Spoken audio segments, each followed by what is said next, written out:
Bloggo's POW! Welcome to another episode of 3 Up, where I'll take a look at the first 3 games I played on the system. This time, it's the PlayStation.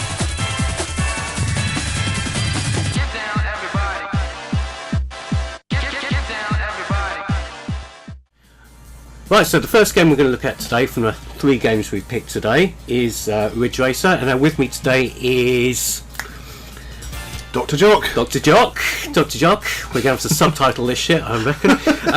Or you can plug it into Google Translate. Yeah, we can try that. Yeah. So if you're hearing me and then just hearing like a noise afterwards, that's you. That's me. Right. So here we are, Ridge Racer. So first game on the PlayStation. First game on the PlayStation.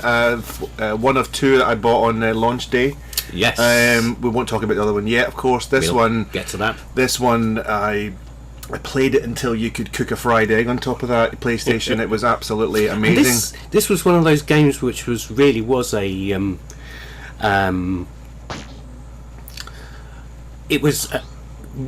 hyped, wasn't it? It was an Edge cover darling, wasn't it? Yes, it was. So and what amazed me, I don't know if you knew this. Oh, here we go. I remember this with the starter walking across. Novice. We're on Novice. How embarrassing. Well, come on. When was the last time we played this? When was the last time I played this? Probably not as long ago as you might think. I certainly haven't played it on an original PlayStation 1 for a long time. The music. Love the music. And the annoying guy who talks over the top. Slow.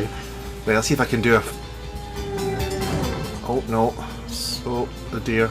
Didn't have enough speed up there to do the old power slide. Not a forgiving game, is it? It's not, and when you crash into the cars, it's really unforgiving. I mean, it hasn't held up too badly. I mean, do you know what this made my eyes pop out when I saw this? I couldn't believe I was playing a game that kind of looked as good as this in my own house on my own little telly. It was a really, really close approximation of the arcade game. I mean, it hasn't got the same resolution as the arcade game, but the track's all there. And what I was just about to say earlier is it loads the entire game into memory. Yeah. So it doesn't access the disc after you've loaded it. No, so you can pop the disc out. You could put a music CD in, and that would work. Now, why can't I get the power slide to work? Because usually you lift off the gas, you turn and then put the gas back on, and it's not doing it. I think it's because the default car has got more grip than the other cars. See, I wanted one of the slidey ones, but never mind. I'll just nurse my way around. Oh, sorry. If I can't talk, it's because I'm supremely concentrating. Okay. Of course, Ridge Racer is quite infamous for only really having one track. Yeah, but what track though? Yeah, one track with the extension bit on it for the advanced mode. And you know what? I remember, you look back on it and you think, gosh, the scenery's building really close, but at the time I didn't notice it. No, you didn't. And in fact, it's so fast, and you just really, really enjoyed the whole sensation of speed. And there we go. Oh, that's the ticket. That's the one. And a little counter slide going round the other. Yeah. Wait a minute. Yeah, and those graphics, then you notice wonky polygons now, but it's not bad though. If you look at Daytona USA on the Saturn at the time, which I'm not going to get into the debate of what's better, Ridge Racer or Daytona, but the Daytona on the Saturn had a lot of pop-up. Yeah. Oh yeah. Well, I mean, it was basically back in those days. Every world you went into with a game was built 100 feet ahead of you. Yeah. And you just kind of accepted it. That's like real life. On a foggy day. Yeah, I always found those games that used fog to be really annoying. I would prefer it to just build in than to have a kind of a merge in from fog. I always found that I don't want it to be foggy. Oh, this is great. Of course, we've got the other cars in. One thing we haven't actually mentioned, which we'll have to do a little indent, is the loading game. The loading game. It plays Galaxians. Yes. And if you do all the Galaxians, your standard 4-car roster goes up to 8 cars, including one which I always thought was funny. It's called the Gallagher Carrot. The Gallagher Carrot. There you go. I think I got first. Did I get first? I was so concentrating on that. Okay, yeah, first. Woohoo! Haven't lost it after all these years. Haven't lost it, yeah. So this is what? This was 20... We were just trying to work this out last night, weren't we? How many years ago? So, this is 1990... Well, okay, it was released in 1994 in Japan, but we got it September 29th, 1995. And in my case, 12:01 in the morning, precisely, because I was sad enough to come to, was it Electronics Boutique? Electronics Boutique in for Canterbury. for the launch. You weren't there, but that's probably because you'd seen so much of me over the previous few weeks asking, is it in yet? Every single day. I was quite excited. A quick bash here just to have a... So like, there's the cars, so there's the 4 default cars, and then you've got the extra ones there. Well, it's nice. And of course, you've got, right down this end, the black cars. So that's a quick bash on that on mid-level. Pretty amazing that this is playing on a machine that's how old? Well, 22 years. It's my original PlayStation. It still works after several repairs over the years. And just have a quick bash on this black car. Right. Now remind me, do the other cars get proportionally better as well? Because otherwise you would annihilate them with the black car. I think when you've got the black car, you pretty much can annihilate them. Right. Yeah, as you're about to do. Can you control the beast though? That's the question. No, evidently not. Well, you can just bash them out the way, evidently. Yeah. So. The thing is, you can do this lap with the black car if you're good enough without lifting the accelerator at all. I have heard of such I do believe my brother did it, and he didn't blink once for the entire lap, and then he had to go to hospital because his eyes were dry.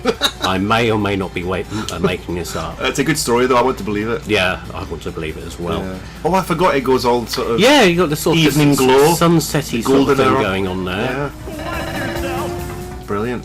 That's a ring gun. Oh no! Yeah. Do you get a special prize if you go all the way around without you touching the edges? And no, you should. The stupid commentator does stupid things like you're a genius driver or some such. That's right. I remember that. Yeah. Wasn't there a thing where if you started the game, but you turned the car around and went back through the original wall, you could play the mirror track? You could do. Yes, that's right. Yeah. That was another of those little things you could do. But you obviously ran out of time because it wouldn't time you the way. Well, it would time. if you're in this car, the fastest car, it doesn't matter because you're going at such a speed. It's this was I always found this a tricky bit, especially on the the way it would handle the sort of collision and everything. I found this super tricky. I'm so out of practice with this. Hit the last stretch. Keep going. Oh Christ almighty. It's weird playing a racing game with a digital pad now. Yeah. It's got so accustomed to playing with something analog. Yeah.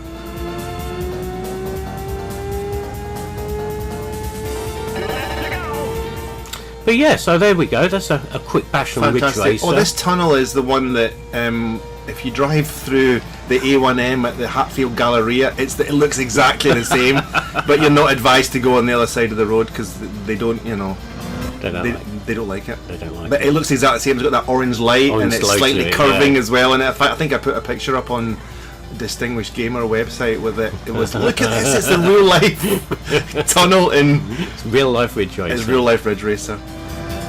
Yeah, brilliant. Yeah, really good. It's a first gen PlayStation game. It's not going to look amazing, but to be honest, as time's gone by, I don't think it's actually that bad. Got a little tear in my eye just looking at it. Okay, so second game on our agenda, Battle Arena Toshinden. Toshinden, is that how you say it? Toshinden, as opposed to Toshinden.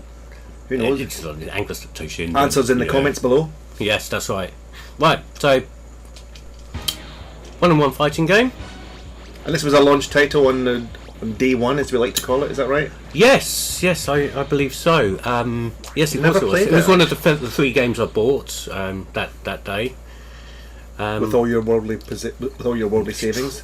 Bloody hell! Yeah. How much? Do you know? I think I have a figure in mind that for the machine and 2 games, I shelled out something like close to £500, which back in that day was a lot of money. Yeah. Is that right? Do you think that'll be about right? $2.99 for the console. Is that what it was? Yeah. £45 a game. I must have bought some other stuff then. Memory card. Yeah. Extra joypad. I spent it close to £600, I'd imagine. Right, so this being at the time there was a comparison here with Virtua Fighter, but this was a bit different because you did roll in and out of the scenery like that. It's quite smooth, isn't it? Still. It is smooth, and it's quite high resolution. It's not bad. The controls on retrospect are really spongy. Are they? I'm really starting to get the special moves off, and part of me is going to blame this shitty ancient digital-only joypad. But never blame your tools. But I loved this at the time. I was never a big Virtua Fighter fan. I played it a bit on the Saturn, but I really did like this. But in retrospect, this does look good, but it's not playing actually that well. I mean, if you look at really, I suppose, the most modern day, comparison here is Soul Calibur. Yeah. And of course, you know, I mean, okay, again, an early PlayStation game, things were only going to get better. And when Soul Blade came out on PlayStation, you know, that was probably the benchmark of a weapons-based fighting game. Yeah, I was always more of a Tekken man myself. This is it. When this came out in September of that year, Tekken came out in October. Yeah, and nobody played this. Game over after that. Yeah. No. Nobody played it at all after that. However, I did get Toshinden 2 and that came out on Impact. But yeah, it's not really worth playing today, outside of being a curiosity, I suppose. Yeah, exactly. Yeah. Because even from that time, there are better fighting games, aren't there? Yeah. Oh, that's right. Yes, of course. Oh, nearly got him. He's going now. He's off. Hang out. Brilliant. No problem. But it was a good tech demo for the PlayStation. I mean, if you look in the background on this stage, you can see that TV screen is mirroring what's happening on the screen now. So, you know, that's pretty special. That something in 1995 or 1994, whenever it came out in Japan, it's mirroring the whole lot there. Like like kind of infinite recession. Yeah. No, that would have been quite a feature, really. Yeah. Well, to be honest, all this sort of being able to move in and out of the screen and rotate around, that was all. You have to remember for the day that this was kind of like revolutionary, really, wasn't it? I mean, you know, the speed of it and the fact that it had all the music in the background and everything, just CD really quality music. CD quality music.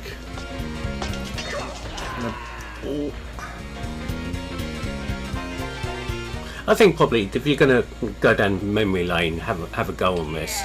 But ultimately, it's if you're going to play a PlayStation 1 fighting game, you're going to play Tekken 2. Yeah, and it's here because it's a launch title. That's why it's here, right? Exactly. It's one of the first three. It was the second game I got that fateful day. Yeah. I actually took the whole of the day off work, so I got to the shop at, as I told you, midnight or whatever. Took the rest of that day off and basically just sat and played, and then took some necessary sleep, but only the minimal that was possible, and then got back up and did it again. Probably invalidated my warranty on the PlayStation by playing it for like 10 hours straight or something. Yes. My PlayStation's broken. I wonder why. It's smoking. It's actually on fire. It's actually on fire. Yeah. Brilliant. No problem. No problem. No problem at all. Yeah.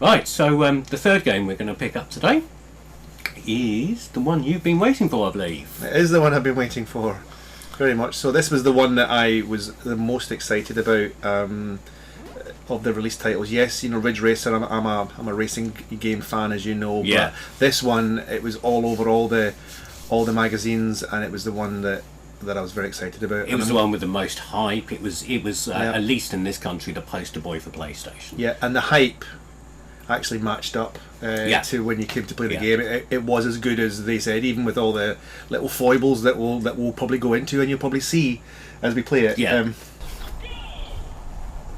Right, so I'm going to play on the external view, which is not usually what I do in racing games, but on this particular one, it was so disorientating absolutely. That I think you couldn't get. I don't think you could get a decent barometer of the edges of your ship without looking at the outside view on this. No, exactly. And yes, perhaps if one was a bit more, practiced at it as we were back in 1995, because we played like thousands of hours of this. Yes. Then yes, I probably did play more internally, but now I think I'll probably be sick, and it's too early in the day for that. Was this a speed up? Yes, bang. Okay. Yeah, I mean, this was because it was nothing like this had been seen. No. You had arcade games, we've already looked at Ridge Racer and we've talked about Daytona, but you had nothing like this, which was futuristic. It looked amazing. It had weapons, so it was shades of Mario Kart there. Yeah. And it had licensed music, and of course the design work was done by Designers Republic, which at the time that was a super big trendy, thing. super trendy, and they put a lot of. I mean, there was nothing like this. I mean, you see games like this all the time now. You see clones even in the mobile, sector. You see all these clones, but none of them, they're all copying this. Yeah, that's right. It really was a benchmark for design. From an aesthetic point of view, from a design on a gameplay point of view, again, there wasn't much like it. I mean, there'd been F-Zero on the Super Nintendo, and and we shouldn't forget that, obviously. Power Drome on the Amiga was a similar concept, but this really did hone it down to, a fine point.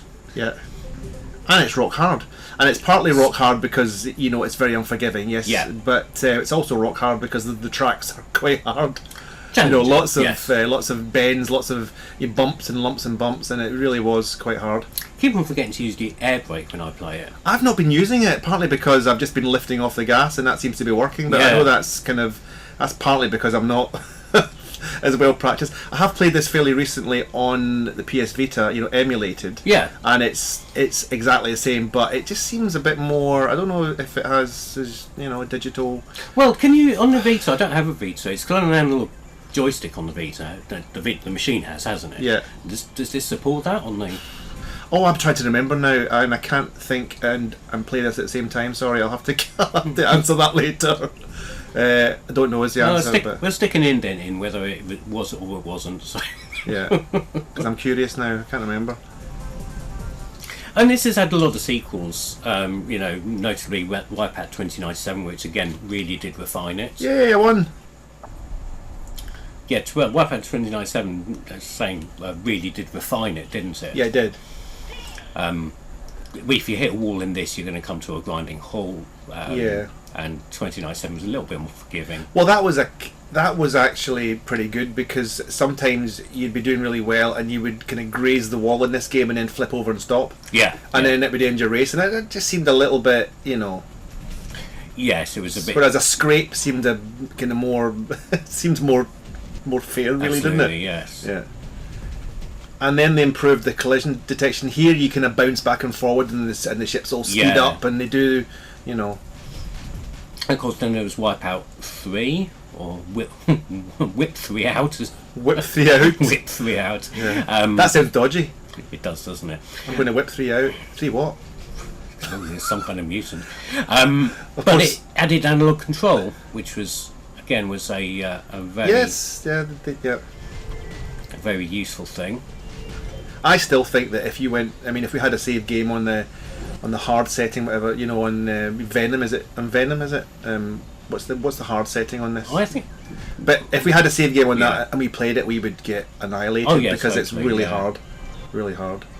And did you play any of the newer Wipeout games, like the HD one on PS3? Yeah, I've played that. And the funny thing is, it all got a bit, it kind of got a bit shiny and lots of bells and whistles. And yes, it looks amazing, but it lost that simplicity that this had.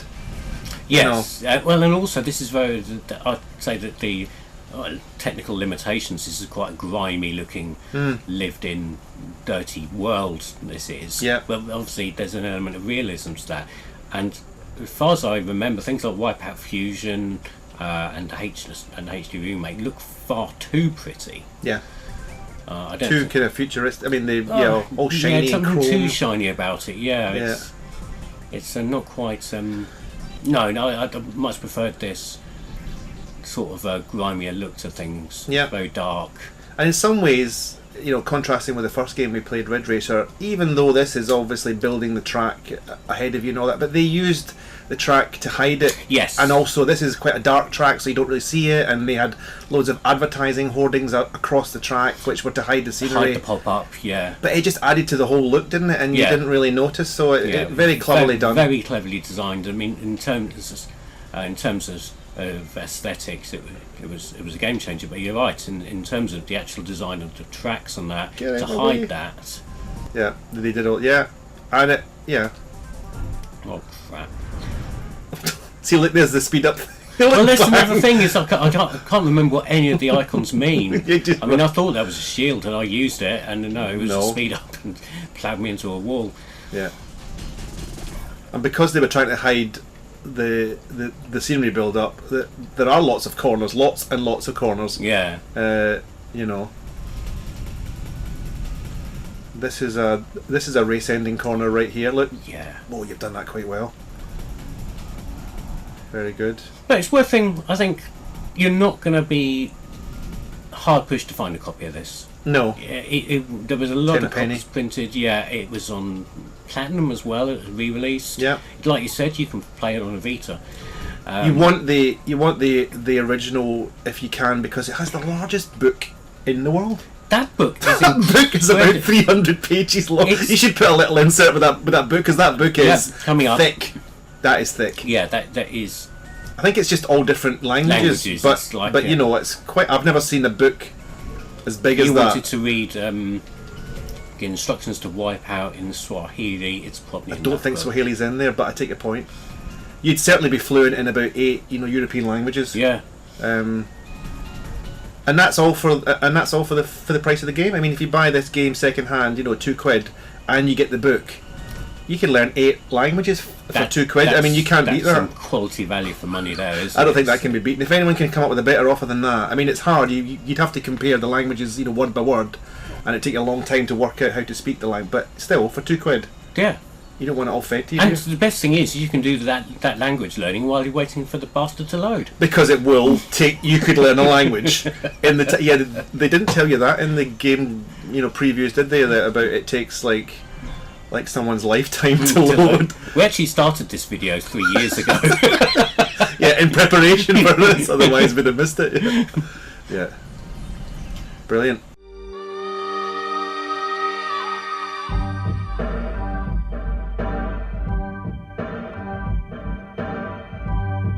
So that was the first 3 games I played on the PlayStation. And the first 2 I played, because I didn't play Battle Arena Toshinden. No, that's right. So what games did you get for your PlayStation? Did you get it on launch? Did you buy it a few years later? Thanks to Dr.Jock for driving down to participate in this. Thanks for having me. Really enjoyed it. Maybe do it again sometime. Absolutely, absolutely. Comment below and let us know what you think and what your first PlayStation games were. Here, subscribe or naff off.